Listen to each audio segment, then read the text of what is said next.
أعوذ بالله من الشيطان الرجيم إن الله لا يستحيي أن يضرب مثلا ما بعوضة فما فوقها فأما الذين آمنوا فيعلمون أنه الحق من ربهم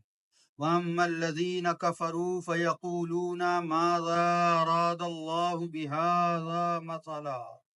يضل به كثيرا ويهدي به كثيرا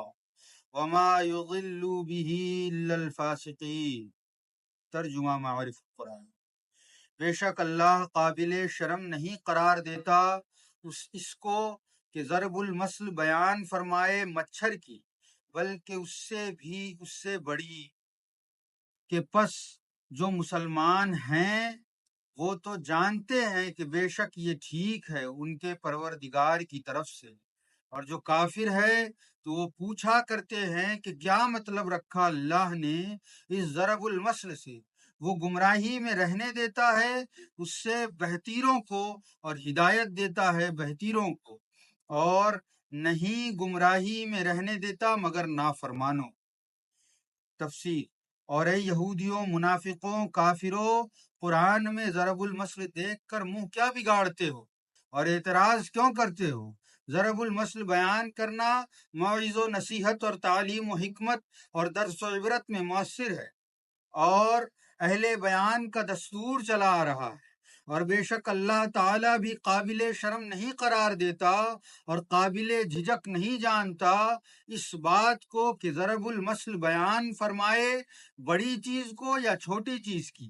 یہاں تک کہ مچھر کی، بلکہ اس سے بھی بڑھی چڑھی کی روشنی بارش کی، خواہ مکھی مکڑی کی، کہ پس اس کے سننے والوں میں جو مسلمان ہیں اللہ اور رسولوں کو مان چکے ہیں، وہ تو بغیر کسی شک و شبہ کے جانتے ہیں کہ بے شک یہ مثال بالکل ٹھیک ہے اور یہ ان کے پروردگار ہی کی طرف سے ہے۔ اور جو کافر رہے اور اللہ اور رسول کے انکار پر جمے رہے، ان سے اس کا کچھ جواب تو ہو نہیں سکتا، تو وہ منہ بگاڑ کر پوچھا کرتے ہیں کہ کیا مطلب رکھا ہے اللہ نے اس ضرب المثل کے بیان کرنے سے، ضرب المثل میں کیا رکھا ہے؟ یہ تو بیکار سی بات ہے۔ سچ تو یہ ہے کہ وہ اللہ تعالیٰ گمراہی میں رہنے دیتا ہے اس قرآن کے انکار کر دینے کی وجہ سے بہتیروں کو کہ اپنی گمراہی میں پڑے رہیں، اور ہدایت بھی دیتا ہے بہتیروں کو جو ہدایت کی تڑپ رکھتے ہیں۔ اور دستور الہی یہ ہے کہ نہیں گمراہی میں رہنے دیتا مگر بس نافرمانوں کو جو نہ کہا سنے اور نہ سنا قبول کرے، اور ہر فرمان کا انکار ہی کرتے رہیں اور اس کے خلاف ہی چلیں۔ صدق اللہ مولانا عظیم و صدق رسولہ النبی الامین المتین الکریم۔ اللہ رب العزت نے اس سے پہلے کی آیتوں میں بہت سی مثالیں بیان کی۔ اللہ رب العزت بیان فرما رہا ہے کہ کچھ لوگوں نے یہ اعتراض کیا کہ قرآن مجید تو اللہ کا کلام ہے، اس کے ذریعے اللہ رب العزت لوگوں کو ہدایت دیتا ہے، تو یہ مثالیں بیان کرنے کا کیا؟ تو اللہ رب العزت نے ان سے خطاب فرماتے ہوئے فرمایا اور اس آیت کریمہ کو نازل فرمایا کہ اے یہودیوں اور منافقوں، تم جو ان مثالوں کو دیکھ کر منہ بگاڑتے ہو اور یہ کہتے ہو کہ ان کی قرآن میں کیا ضرورت، تو جان لو کہ آج تک تاریخ میں جتنے بھی بہترین بیانات ہوئے ہیں ان کا یہ انداز رہا ہے کہ وہ اپنی باتیں مثالوں کے ذریعے سمجھاتے رہے تاکہ لوگوں کو ہدایت حاصل کرنے میں، اس بات کی حقیقت تک پہنچنے میں آسانی ہو۔ تو اللہ رب العزت بھی حیا نہیں فرماتا اس بات سے،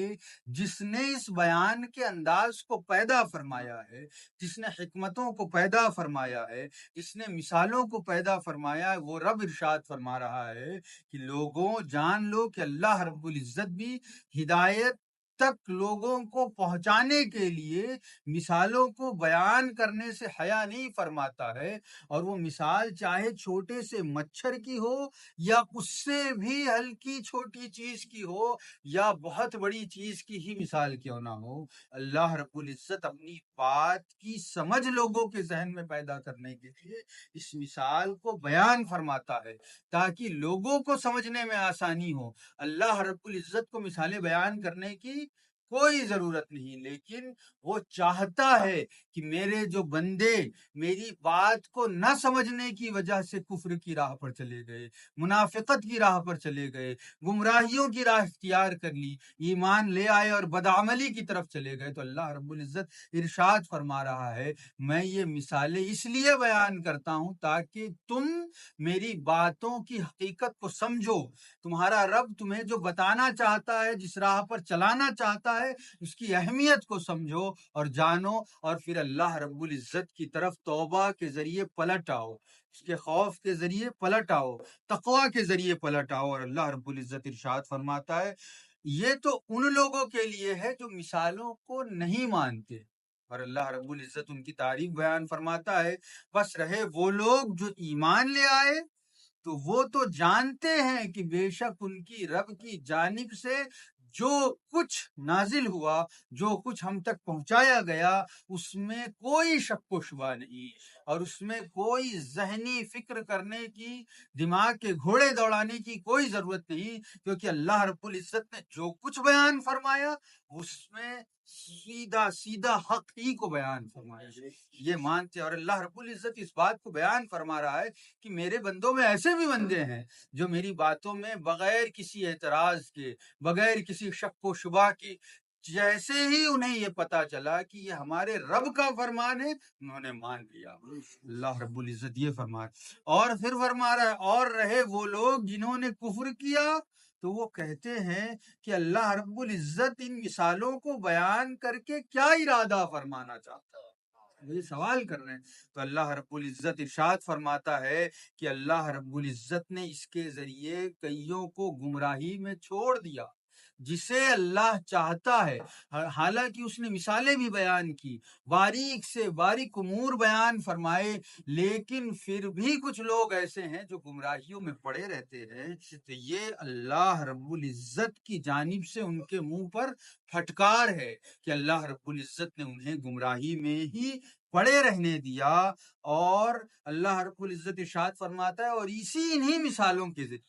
یہی مثال ہے جن کی وجہ سے کچھ لوگوں نے کلام پاک پر اعتراض کیا اور گمراہی میں پڑے رہے، اور کچھ لوگوں نے اللہ رب العزت کا کلام جانا، اسے مانا، اس پر ایمان لائے، تو اللہ رب العزت نے انہیں ہدایت کی راہ پر چلایا۔ اور اللہ رب العزت ارشاد فرماتا ہے کہ اس سے اللہ رب العزت نے بہتوں کو گمراہی میں پڑے رہنے دیا، اور انہی مثالوں کے ذریعے اللہ رب العزت نے بہتوں کو ہدایت کی راہ پر بھی چلایا۔ تو فرق ہے، اللہ رب العزت کی باتوں کو تسلیم کیا تو رب تبارک و تعالیٰ نے ہدایت کی راہ پر چلا دیا،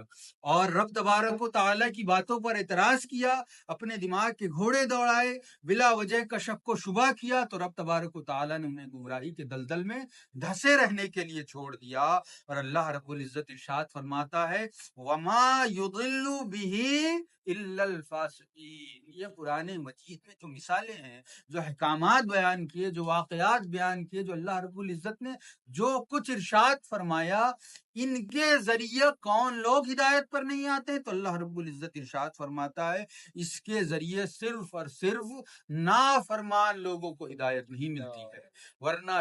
جو فرما بردار ہے میرا، جس کے دل میں میری بارگاہ میں جھک جانے کا خیال بھی ہے، تو اللہ رب العزت فرماتا ہے کہ اس کے اندر فرما برداری پائی گئی تو اللہ رب العزت نے اس فرما برداری کی وجہ سے اسے ہدایت عطا فرمائی، اور جو نافرمان رہا تو وہ پھر اپنی گمراہی کے، گناہوں کے، بدعملی کے دلدل میں ڈوبا رہا، اور اللہ رب العزت نے اسے اس کے حال پر چھوڑ دیا۔ یہ اللہ رب العزت کی فٹکار ہے۔ تو اللہ رب العزت سے دعا ہے کہ اللہ رب العزت ہم سب کو ان لوگوں میں شامل فرمائے جن لوگوں کو اس نے صراط مستقیم پر چلایا، ہدایت کی منزلوں تک پہنچایا، اپنے مقبول بندوں میں شامل فرمایا۔ اور اللہ رب العزت ہم پناہ چاہتے ہیں تیری ان لوگوں سے اور ایسے راستوں سے جو تیری بارگاہ سے ہمیں بھٹکانے والے ہیں، گمراہ کرنے والے ہیں اور ضلالت و گمراہی کے دلدل میں پھینک دینے والے ہیں۔ الفاتحہ علی حضرت النبی کریم